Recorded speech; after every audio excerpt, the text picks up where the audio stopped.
Hello guys, welcome back to another new video. So in this video I'm going to talk about my iPhone 5s. So just now I had replaced the battery of the phone. I didn't record video. Actually I have recorded, but I'm not showing the record process of doing that because there are a lot of videos about that. So I have been using this phone actually for 4 years, more than 4 years actually, and as you can see here, this phone is pretty good shape because I always use cover and everything.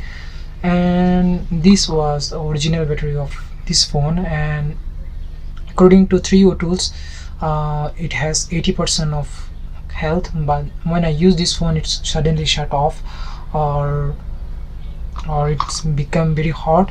So as for now I just put the new battery and tested everything. It's working just fine.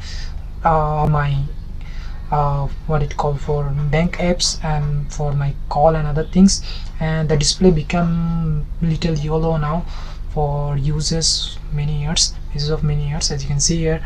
And it has some dents, 2 or 3 here and here, because previously I didn't use my case and it's fall down and it's got some dents.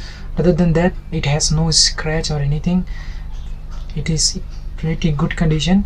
So now the battery I'm using, it's future battery.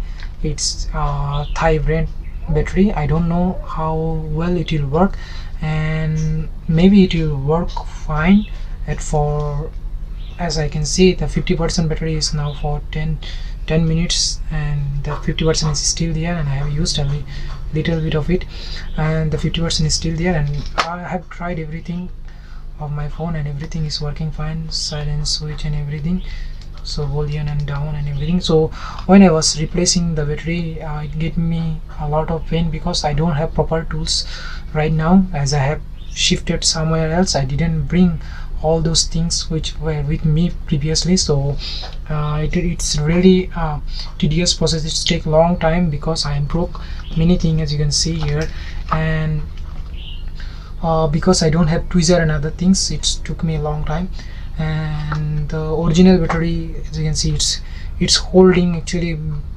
It was very strongly adhesive there, so taking out this battery is very tedious process.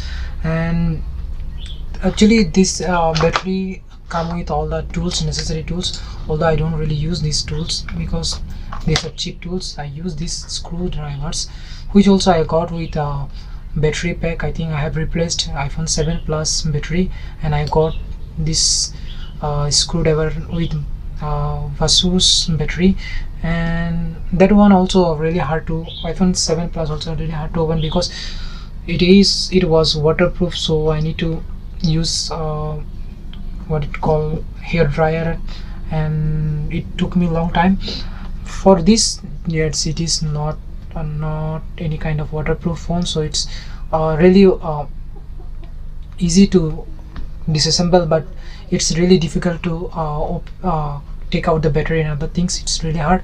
Also the flex cable, it's nearly here, so if you, whenever you're replacing battery, if you damage the cable, the display will be gone. So you have to do a lot. Whenever you're replacing the battery, you have to do a lot of things. I have recorded the video of this replacement of battery, but I don't want to show that one because I think it's quite long, and also I don't want to, as I don't really edit my videos, so I don't want to add that video here. So this is the process. I'm still using my iPhone 5s, which is in really good condition. I love this phone and this shape. Maybe in future I will buy another iPhone which is in this shape, maybe in iPhone mini series. So I love this phone still, and I'm using this phone. Maybe I can't use this phone anymore because of I can't really update this phone. It's stuck in iOS12, so many of the apps, bank apps, now required iOS 13 or 15. So maybe I have to replace this phone. So that's it, just to give you a notice about the phone. And I'm still using this phone. If you are still using iPhone 5s, and how about the battery backup and other things, you can comment below. So thank you very much for watching, and I will see